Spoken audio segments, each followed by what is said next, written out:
sigue siendo un acontecimiento inevitable, a menos que Dios de manera milagrosa intervenga y lleve a la persona antes de que la muerte le alcance. Es normal que los familiares y amigos de una persona que fallece sientan tristeza por aquel a quien aman, por aquella a quien aprecian. En los últimos años, sobre todo los últimos 2 años, he visto morir a varios amigos inconversos y a hermanos en Cristo, y para mí sigue siendo triste y motivo de reflexión. Y créanme, ya a mi edad, para mí un mortuorio es mucha reflexión, porque significa que el mío no está lejos. Y para mí eso no me atormenta, al contrario, el saber que cada día está más cerca el encontrarme con el Señor es motivo de gozo. Amén. Hermanos, en este pasaje que nos ocupa, 1 Tesalonicenses capítulo 4, versículos 13 al 18, el apóstol Pablo hizo una advertencia y algunas aclaraciones a los creyentes en Tesalónica. Cosas que también son para nosotros, para usted, para mí, para nuestra instrucción, para nuestra consolación y fortaleza. Por eso, mi hermano, mi hermana, este mensaje lo he titulado Tristeza, pero no sin esperanza. Tristeza, pero no sin esperanza. Ahora, ¿cuál es el tema realmente de esta porción? De estos versículos, 6 versículos. El tema lo dice el mismo versículo 13. Tampoco queremos, hermanos, que ignoréis acerca de los que duermen, para que no os entristezcáis como los otros que no tienen esperanza. Hermanos, el tema aquí es aclarar qué sucede con los que mueren antes del regreso físico de Cristo a la tierra. Al parecer, había alguna preocupación entre los hermanos de Tesalónica con ese respecto, o a ese respecto. Parece que algunos creyentes habían muerto y los hermanos en Tesalónica se estaban preguntando qué iba a pasar con esos hermanos si Cristo regresaba. Y el apóstol Pablo, inspirado por el Espíritu Santo, les escribe y dice que no quiere que ellos ignoren acerca de los que duermen. También se trata el tema para que por ignorancia y desconocimiento no tuvieran tristeza por los cristianos muertos. Aquí de manera figurada dice duermen. En el lenguaje original, duerme se puede usar de manera figurada para alguien que ha fallecido, alguien que ha muerto. Para que no sientan pena o aflicción, igual que aquellos que no tienen esperanza en Cristo, dice, para que no os entristezcáis como los otros que no tienen esperanza. Hermanos, hay 2 cosas aquí. Una, el apóstol Pablo escribe para que no haya ignorancia entre los hermanos en Tesalónica. Hoy en día, y pienso que quizás en esa época también lo había, pero hoy está muy acentuado, hay 2 extremos. Por un lado está el extremo de los que no quieren estudiar la Biblia, porque no sé quién les ha dicho que ser ignorantes y ser espirituales son sinónimos. Entonces hoy hay gente que no quiere estudiar la Biblia, quiere depender de sus emociones y de sus sentimientos. Son ignorantes de la palabra de Dios.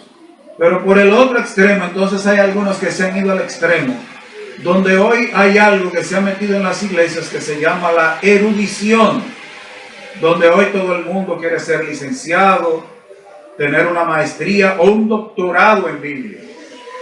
Parece que eso los hace más espirituales. Son 2 extremos. Yo estoy en el extremo de que me gusta estudiar la palabra de Dios para conocer a Dios, para conocerme a mí mismo, para conocer la voluntad de Dios y para crecer. Pero hoy algunos quieren tener conocimiento por tenerlo y porque eso da prestigio entre las iglesias. Hoy los hermanos que no han estudiado en un seminario los tienen al menos. Pero estos parece que ignoraban y estaban en el otro extremo, Y el apóstol Pablo dice que no quería que hubiera ignorancia entre ellos, pero que tampoco se entristecieran, se afligieran como los incrédulos. Hermanos, todos nos entristecemos cuando fallece un amado hermano cristiano. Pero no debe ser una tristeza igual que la de los incrédulos, que piensan que ya todo se perdió y que terminó para esa persona, y algunos dicen adiós para nunca jamás. No, para el cristiano todo no termina cuando físicamente muere. Alguien dijo que el mejor día de un cristiano es el día que muere. Ya está definitivamente libre de la presencia del pecado, está definitivamente libre del mundo y está a un encuentro, encontrándose con el Señor. Ahora, nosotros todos nos entristecemos. ¿Por qué? Porque recordamos momentos que compartimos con esa persona. Porque recordamos predicación de esa persona. Yo no tuve el placer de conocer en persona a Charles Stanley, pero para mí fue motivo de tristeza enterarme que el pastor Charles Stanley había muerto. ¿Por qué? Porque hace muchos años yo comencé a leer sus libros, a escuchar sus meditaciones y sus predicaciones, y para mí ya era alguien como que yo lo conocía, y me produce tristeza. Pero no porque ya todo se ha acabado, porque no hay esperanza, ya no te volveremos a ver. Bueno, hay un problema.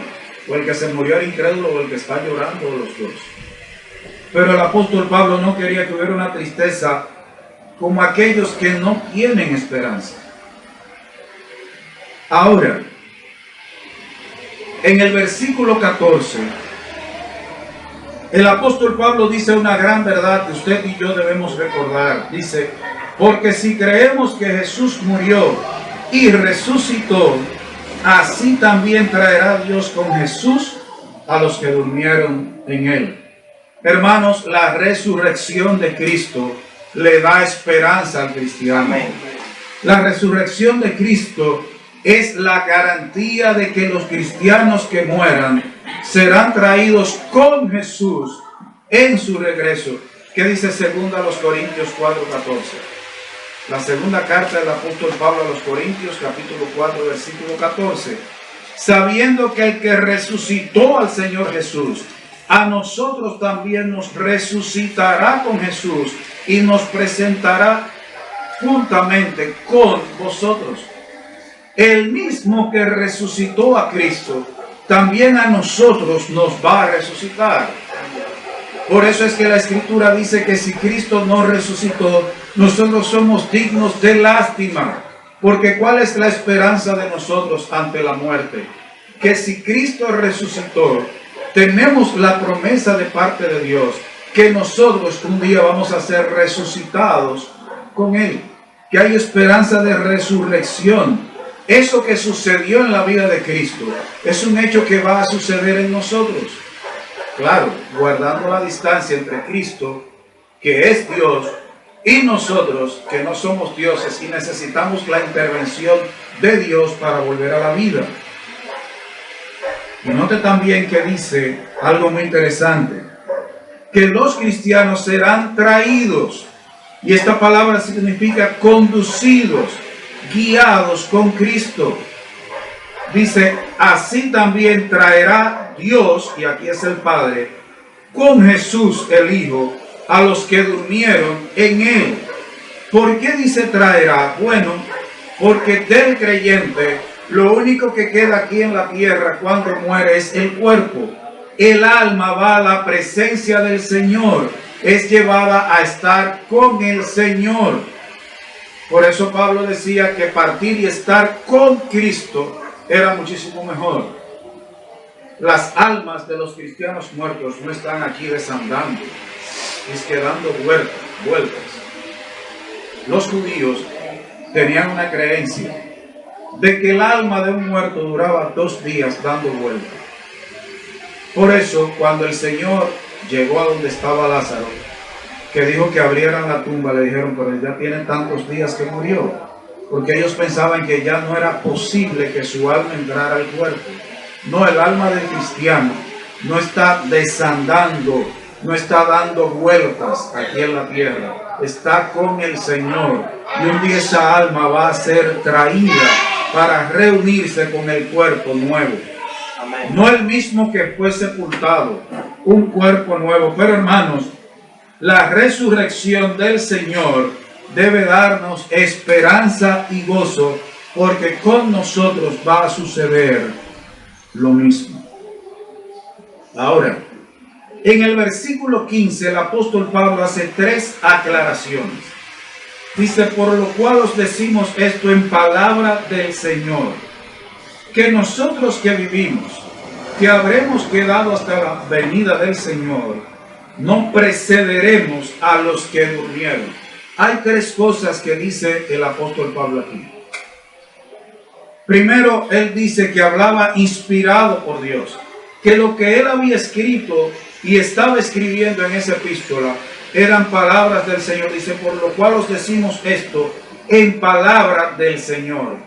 Él estaba siendo inspirado, usado, guiado, dirigido por el Espíritu Santo a escribir.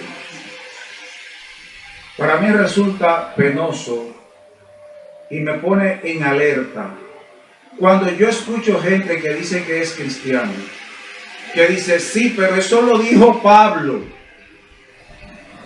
Como que hay pasajes en los cuales Pablo es inspirado por el Espíritu Santo y en otros no. Esa persona no cree que la Biblia es palabra de Dios. Y eso me pone a mí en alerta, porque es peligroso, muy peligroso. ¿Sabe qué significa eso? Que si el hermano Elio dice en algún mensaje: eso lo dijo Pablo en ese momento, pero está diciendo: para mí Pablo fue inspirado cuando me gusta lo que dice. Cuando no me gusta lo que dice, entonces no es inspirado. Eso es peligroso. Pablo dice aquí que él está hablando todo lo que ha dicho, y lo que está diciendo en esta carta es palabra del Señor. Y fíjese que dice en palabra del Señor. O sea, que esa palabra se la dio el Señor. No son palabras que él se imaginó, que le surgieron. Fueron palabras que el Señor le dio. Ahora, ¿qué otra certeza él hace aquí? ¿Qué otra aclaración? Pablo pensaba que estaría vivo cuando Cristo regresara a la tierra. Y hermano, lo mismo que ha pensado la mayoría de los cristianos a través de los siglos. Primero, hablaba inspirado por el Espíritu Santo. Segundo, él tenía la creencia de que cuando el Señor regresara, él iba a estar vivo. Él tenía esa esperanza. Y todo verdadero cristiano tiene esa esperanza, aunque muera sin que Cristo venga. Todo verdadero cristiano espera ver al Señor descendiendo, estar vivo, escuchar el llamado del Señor. Yo tengo esa esperanza ahora. Eso depende de Dios. Eso no depende ni de usted ni de mí. Si yo muero, si usted muere sin venir el Señor, no fue que Dios falló, sino que Él viene cuando está establecido. Pero nosotros tenemos esa misma esperanza que Pablo, estar vivo. Por eso dice que nosotros que vivimos, que habremos quedado hasta la venida del Señor. ¿Tú tienes esa esperanza, hermano? ¿Tú tienes esa esperanza? Amén. ¿Tú crees que cuando Cristo venga vas a estar vivo, aunque mueras sin que Él venga? Mire qué paradoja, parece una contradicción, ¿verdad que sí? Ahora, hay otra certeza, otra aclaración que hacía el apóstol Pablo. Cuando Cristo regrese, los que estén vivos no serán privilegiados por encima de los que hayan muerto.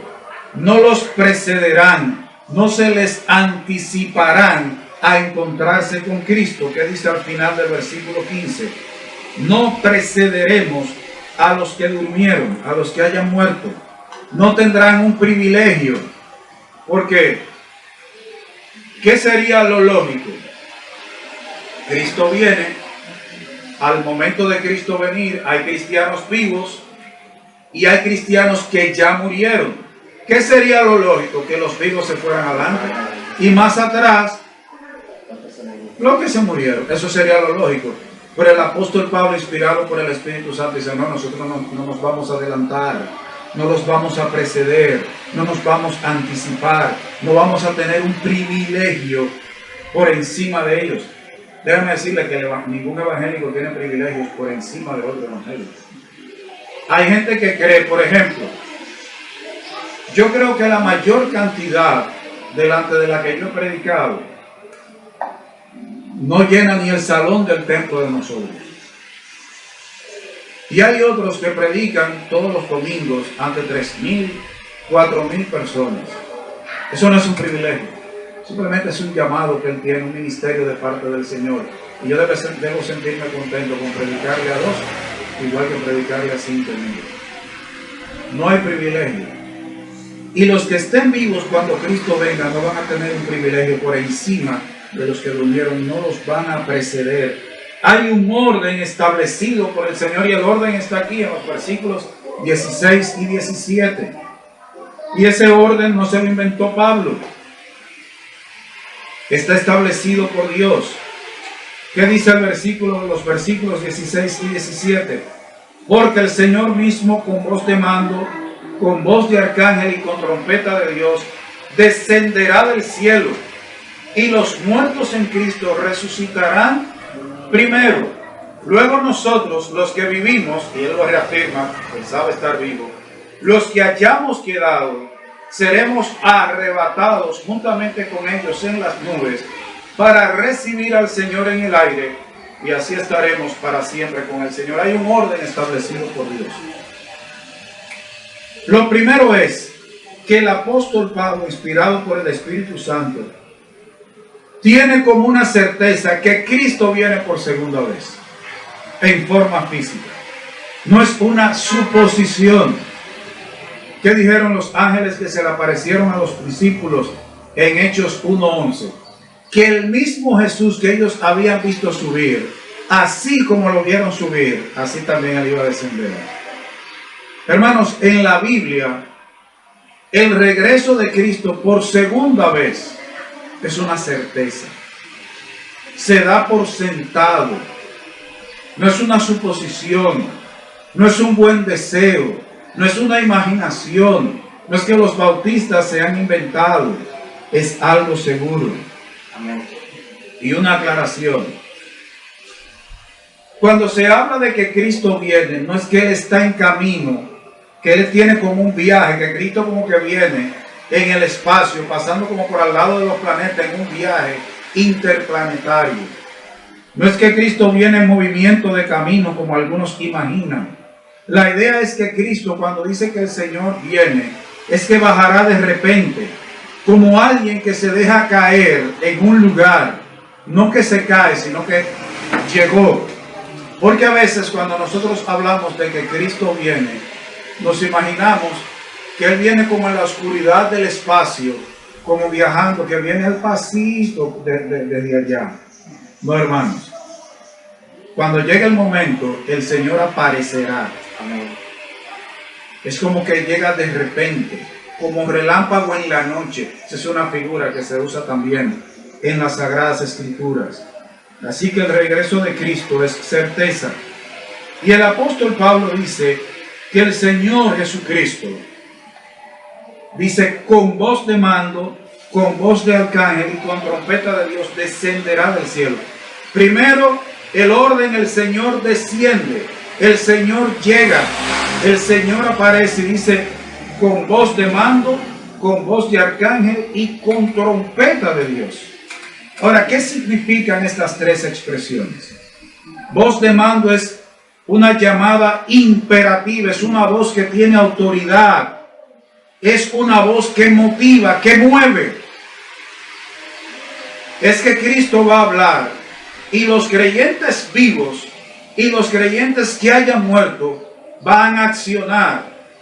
Es un llamado, es una orden, es un mandato, es un imperativo, es una voz de autoridad. Es la misma voz que se menciona cuando el Señor resucitó a Lázaro. ¿Qué le dijo él a Lázaro? Ven fuera. Una orden, una voz de mando, de autoridad. ¿Qué hizo Lázaro?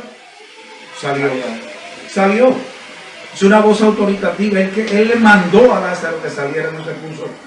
Lázaro, si tú no te has podrido en estos 3 días, si tú crees que tú puedes, sal. No, por una orden, sal. Cuando el Señor sanaba, le decía, toma tu lecho y anda. Es una orden. No le digo, vamos a ver ahora, ok, ve sentándote. Ahora, agáchate, siéntate. Ahora, mira a ver si te puedes poner derecho. Las rodillas, no, le digo, toma tu camilla, tu lecho y anda. O sea, agarra tu cama y arranca por ahí mismo. No te pongas a ver y que, oh. Y Señor, ¿tú crees que así con un chin de calcio o de colágeno? No. Toma tu lecho, tu camilla y anda. Es una voz de autoridad, por eso dice con voz de mando, la voz de un jefe que está hablando. Pero dice con voz de arcángel. ¿Qué es un arcángel en la Biblia? Es una persona que está en autoridad sobre ángeles. Se supone que el arcángel es el grado mayor. Es un gobernante. Voz de arcángel también es una voz de un gobernante, una voz de mando, una voz con majestad. No es una voz cualquiera. El arcángel cuando habla, los ángeles obedecen. Y la gente se ha inventado de que en la Biblia hay 2, en la Biblia hay un solo arcángel. Y no es Cristo. Que alguien, como dice aquí, que usará voz de arcángel, es que Cristo es el arcángel Miguel. No, son 2 personas diferentes. Cristo es Dios. Un arcángel es un ángel con un grado superior. La voz de arcángel es que es una voz de alguien que está en autoridad, alguien que está gobernando por encima, alguien que manda, alguien que es majestuoso. Así va a ser la voz de Cristo que tú y yo vamos a escuchar cuando Él venga. Pero dice con trompeta de Dios. La idea es que su voz será tan fuerte como el sonido de una trompeta. ¿Qué dice Juan en Apocalipsis 1:10? Que oyó una voz como el sonido de ¿qué? De una trompeta. Será una voz fuerte, una voz que todo cristiano, vivo o muerto, la va a escuchar. No importa que esté en China, no importa que esté en Estados Unidos, no importa que esté en Costa Rica, no importa que esté en República Dominicana. Es una voz fuerte como de trompeta. El Señor va a descender. Primero Él baja y va a hablar con una voz con autoridad, va a mandar. ¿Y qué va a suceder después? Dice aquí, los muertos en Cristo resucitarán primero. Y la idea de primero aquí es en orden. Viene Cristo, desciende, los muertos en Cristo primero van a ser resucitados, porque los vivos no van a tener privilegios sobre ellos. En orden, los muertos en Cristo serán resucitados, pero no irán a habitar el mismo cuerpo que sepultaron. ¿Por qué? La misma Biblia dice que se siembra cuerpo animal y se resucita cuerpo celestial. Será un cuerpo nuevo, un cuerpo transformado, un cuerpo en que ya no estará presente el pecado. No será este mismo cuerpo arrugado. Y usted se imagina que el Señor me resucite si yo he muerto cuando Él venga, con las 4 hernias que yo tengo en la espalda. Dígame usted la ventaja. Está en el reino de Cristo con 4 hernias todos los días, bebiendo té de la hoja que es del árbol de vida. No, va a ser resucitado con un cuerpo diferente, nuevo. Y después, en el orden que dice el versículo 17, luego nosotros, los que vivimos, los que habremos quedado, seremos arrebatados juntamente con ellos en las nubes para recibir al Señor en el aire. Hermano, eso va a ser algo. Resucitando cuerpo nuevo, subiendo todos juntos. Y note que dice que serán arrebatados. La semana pasada, el lunes y el martes, unos hermanos estuvimos yendo a Santo Domingo a escuchar unas predicaciones, unas conferencias con el hermano Samuel Pérez Millos. Él no usa la palabra rapto, usa la palabra traslado, porque traslado es mejor que rapto. La palabra rapto tiene una connotación como negativa. Aquí dice serán arrebatados, arrebatados. ¿Cuál es la idea de arrebatados? La palabra aquí da la idea de que Cristo se apoderará de ellos, de que Cristo los tomará, de que es Cristo quien los va a subir. No son los resucitados que suben, no son los creyentes que estén vivos que suben, son subidos, son arrebatados, son tomados. Y dice que entonces tanto los resucitados con cuerpos nuevos como los vivos que también tendrán cuerpos nuevos, pero y eso es motivo de otra predicación. Dice que subirán a las nubes junto con los resucitados y allí recibirán, se encontrarán al Señor en el aire. No habrá privilegio, todos al mismo tiempo nos vamos a reunir con el Señor en el aire. Hermanos, para la gente es muy grande que llegue Luis Abinader a un lugar y darle la mano, o que llegue Hipólito y darle la mano.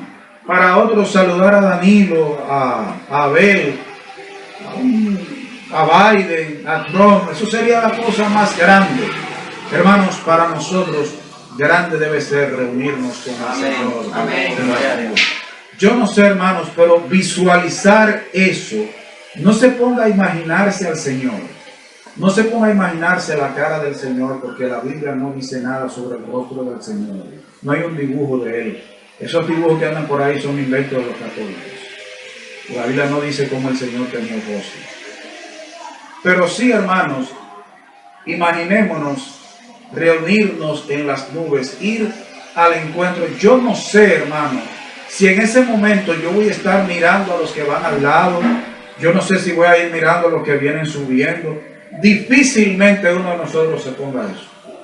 Difícilmente yo me pongo a mirar y que si Blanca va subiendo, o si Rafaelito y el hermano Helio dice, viene ahí. No, hermanos, yo creo que todos nosotros estaremos mirando. Amén, gloria a Dios. Porque yo creo, hermanos, que el brillo de la gloria del Señor será lo suficientemente grande como para que nosotros no nos distraigamos mirando a otra persona o a otra cosa. Nos vamos a encontrar con el Señor en las nubes. Usted sabe lo glorioso también que dice este versículo 17. Así estaremos siempre. Amén. Con el Señor. Qué glorioso, hermano. Vamos a estar toda la eternidad futura con el Señor, disfrutando de la presencia del Señor. Alguien dijo que cuál es el mayor bien del ser humano. Eso está en un material de discipulado. El mayor bien del ser humano, dicen ellos, es glorificar a Dios y gozar de Él por toda la eternidad.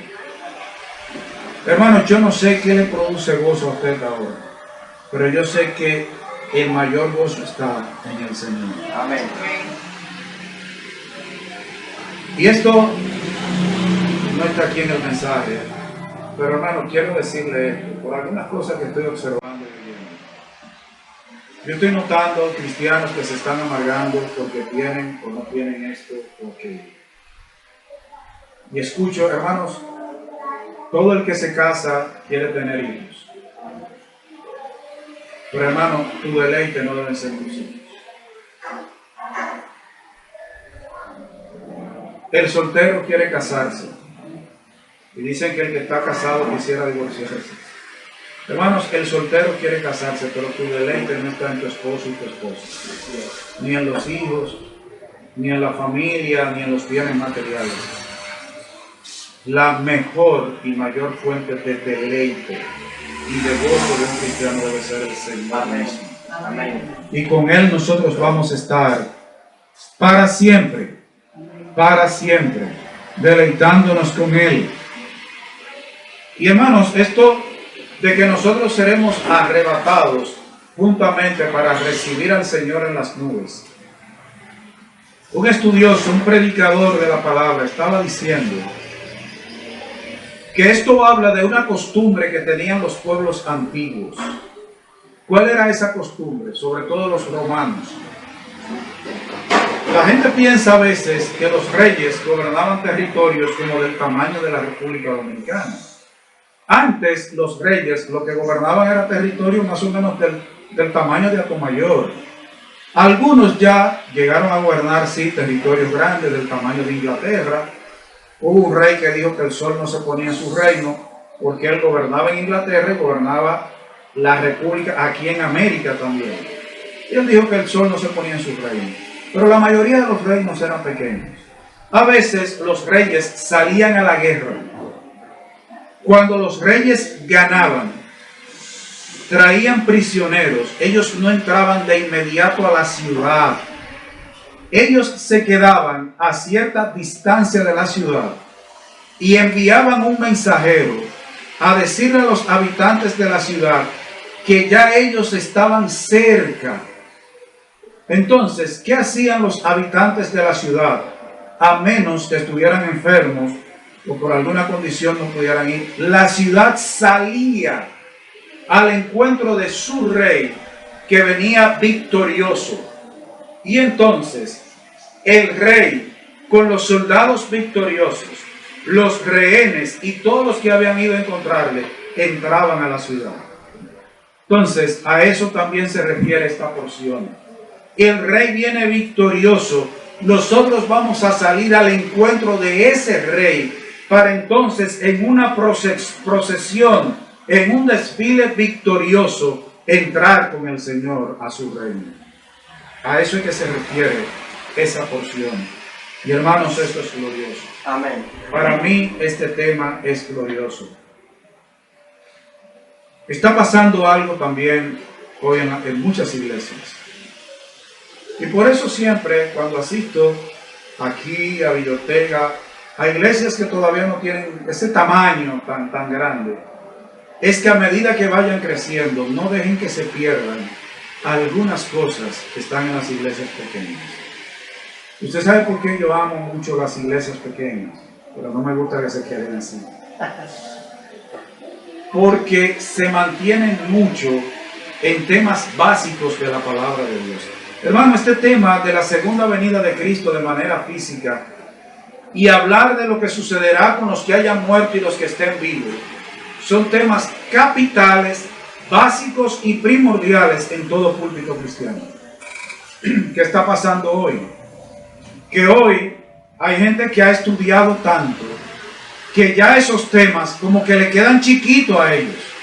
Y hay púlpitos de los cuales temas como la segunda venida de Cristo y la resurrección de los creyentes, la transformación de los creyentes y el ir a reunirnos con el Señor a las nubes ya no se habla. A veces yo veo creyentes, oigan lo siguiente. Un cantante llamado El Conejo Malo, Bad Bunny, agarró el celular de una muchacha y le dio un zumbón. Pues hay un programa en YouTube cristiano que me extrañó muchísimo. ¿Cuál fue el tema de uno de esos programas? Lo que Bad Bunny hizo con ese celular y explicando por qué él hizo eso. Una cantante de otro país da una declaración, hacen un programa, dos cristianos hacen un programa analizando esa declaración de esa cantante. Hermanos, nosotros tenemos suficientes temas en la palabra de Dios para centrarnos y durar toda la vida y nunca vamos a agotar todos los temas. Que en una predicación yo use como ejemplo un hecho como el de Bad Bunny o algo así, es otra cosa, pero voy a hacer un programa para analizar eso. Entonces, hoy en día, yo escucho en los púlpitos hablando cosas que son fuera de la Biblia, y hermanos, hablar, enseñar desde el púlpito cosas que son extra bíblicas, eso es peligrosísimo. El verdadero predicador de la palabra de Dios debe mantenerse en esto. Explicar qué es lo que Dios dice y explicárselo a los hermanos y aplicárselo a sí mismo y a los hermanos. Hermanos, estos temas son gloriosos. Amén. Y sabe que este versículo 18 es un versículo corto, pero es bellísimo. ¿Cuál debe ser tu actitud? ¿Cuál debe ser tu comportamiento actual? Se lo dijo el apóstol Pablo a los tesalonicenses y es para ti y para mí hoy. Dice, por tanto, alentaos los unos a los otros con estas palabras. ¿Con cuáles? Con las que yo te estoy diciendo, tesalonicenses. Con lo que yo te he dicho en todos los capítulos anteriores, con las que te acabo de decir y con las que te voy a seguir diciendo. Dice aquí, alentaos los unos a los otros con estas palabras.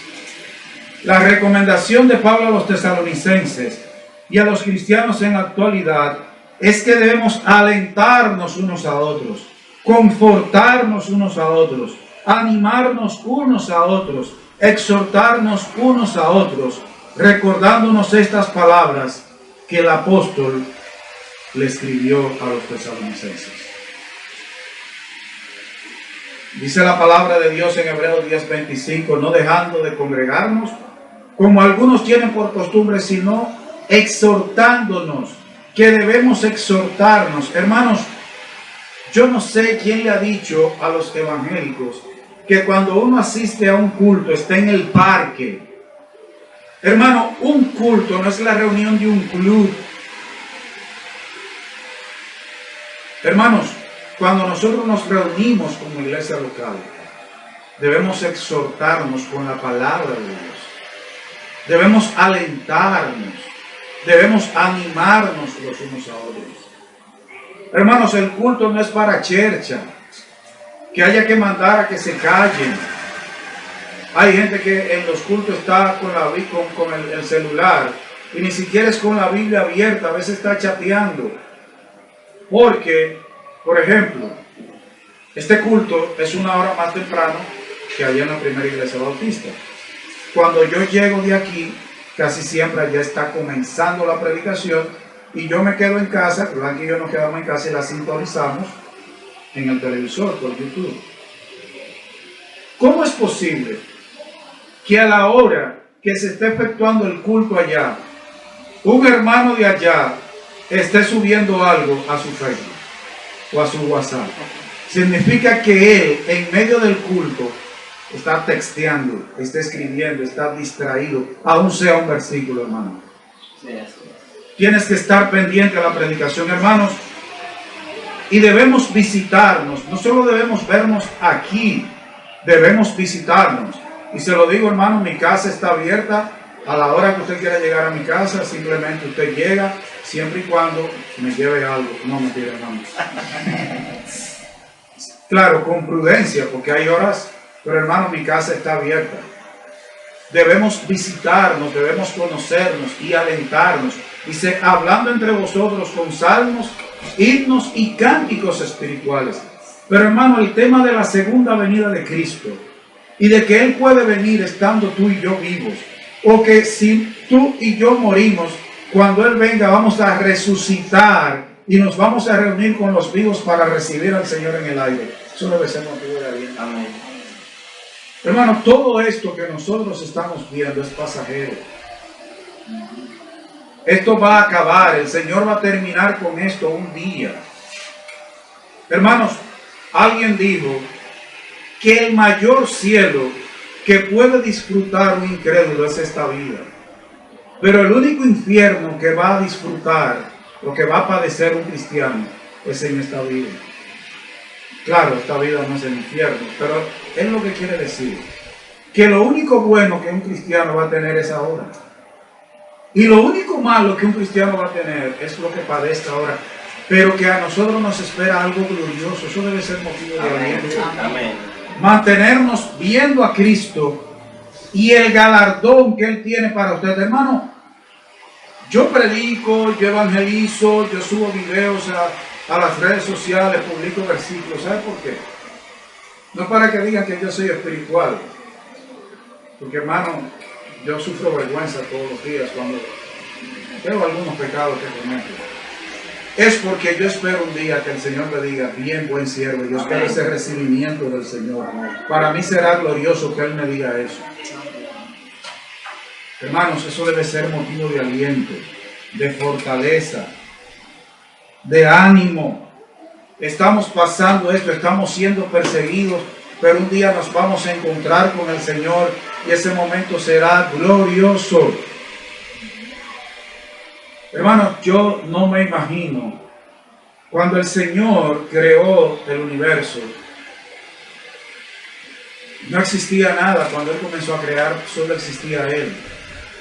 Hermanos, si usted quiere ver la belleza del universo, busque videos en YouTube, fotos en internet. ¿En qué usted cree que el Señor se inspiró para hacer todo lo bello que existe en sí mismo? No existía nada bello en que inspirarse aparte de Él. Y yo solo de imaginarme el brillo del Señor, no el rostro, porque gloria es brillo, la majestad del Señor. El yo imaginar que un día voy a estar frente al Señor, viendo su brillo, su majestad, un brillo que nosotros con este cuerpo no resistimos ver el brillo del Señor. Este cuerpo con el pecado presente no puede soportar el brillo del Señor. Y el yo imaginarme que voy a estar presente un día ante Él y verlo, eso para mí es glorioso. Eso sobrepasa mi entendimiento, hermano. Soportamos motores sin mofle, soportamos insultos, soportamos los picheros, soportamos el vecino escandaloso porque hay algo mejor. La presencia del Señor para siempre. Amén. Mi hermano, mi hermana, es importante que tu esperanza, que tu confianza estén puestas en Cristo. Amén. Me da pena a los cristianos que cada 4 años se ponen a irrespetar a otras personas, a discutir con cristianos por políticos. Tu esperanza, tu confianza deben estar puestos en Cristo. No te enfoques en este mundo, en las cosas pasajeras que el mundo ofrece. Estas cosas no satisfacen, estas cosas no llenan, estas cosas son inciertas, son inseguras y poco confiables. Hermanos, la gente se está quejando del cambio y están mirando a quién van a elegir el año que viene. Eligen el año que viene. Ya a finales del 2024, en el 2025, están diciendo hay que salir de esta gente. Esa es la campaña. Porque no satisfacen, no llenan, todo es incierto. Yo no tengo casa propia. Y para mí eso no es problema. Hay gente que se amarga, para mí eso no es problema. Yo tengo un lugar que el Señor preparó en los cielos. Y en el reino nuevo del Señor, en cielos nuevos y tierra nueva, hay un lugar para mí. Y ahora yo soy amadito, el chiquitico, el revejío, el 4 ojos, o lo que me quieran decir. Pero en el futuro yo voy a estar gobernando con el Señor. Hermanos, a nosotros lo que nos llena y debe satisfacer es el Señor mismo, ni siquiera las cosas que Él tiene para nosotros. Él. La resurrección de Cristo es un anuncio de nuestra propia resurrección. Tú debes estar esperando eso. Ahí no va a haber achaques. Yo no sé si a ti se te ve el sueño, yo no sé si tú te despiertas a las 3 o a las 4 de la mañana, pero yo sé que cuando el Señor te resucite, te dé el cuerpo nuevo, ahí no va a haber problema. No va a haber problema. Y que dando vuelta en la cama, y que yo sí pensé disparate anoche. Que no sé por qué el ser humano, nosotros pensamos tanto disparate entre 3 y 5 de la mañana. No sé por qué. No sé si a usted no le pasa, pero a mí me pasa. Tengo que ponerme a orar. Debes creer que Cristo regresará, que un día retornará en forma física a instaurar su reino eterno en cielos nuevos y tierra nueva. Confía en que no importa si estarás vivo o muerto cuando el Señor venga por los suyos. Ese no es tu problema. Tu problema no es si tú vas a estar vivo o muerto, es que Él viene. Amén. Es igual que hay gente que se pone a discutir si Cristo viene antes de la tribulación, durante la tribulación, después. Ese no es tu problema. Él viene cuando Él quiera. Los que hayan muerto en Cristo, siendo cristianos, van a ser resucitados. Y ellos y los que estén vivos irán a las nubes a encontrarse con el Señor Jesús. Hermano, cada día predícate este evangelio. Recuérdate las verdades que la Biblia contiene sobre el regreso de Cristo. Y aprovecha las oportunidades que Dios te dé para animar y alentar a tus hermanos con la palabra de Dios. Hay un problema, hermanos. Cuando se dice que se va a predicar el evangelio, hay hermanos que no quieren asistir al culto. Porque hay mucha gente que cree que el evangelio es para el incrédulo. No, el evangelio es para los incrédulos y para los creyentes. Para los incrédulos para salvación y para los incrédulos para crecimiento espiritual, para santificación, para reafirmarnos en la fe. Porque evangelio significa buena noticia, buena nueva. Todo lo que está en la palabra de Dios es evangelio. Amén. Es buena noticia. Tenemos que predicarnos el evangelio todos los días. Todos los días. Cristo viene por los suyos, por los vivos y los que hayan muerto en Él. Por lo tanto, cuando algún cristiano muera, tú podrás tener tristeza, pero no sin esperanza. Hermanos, nosotros los cristianos tenemos esperanza. Y es una esperanza gloriosa. Y es una esperanza que no avergüenza. Amén. Debes tener esa certeza y alentarte todos los días con ese pensamiento. Dios te bendiga. Amén.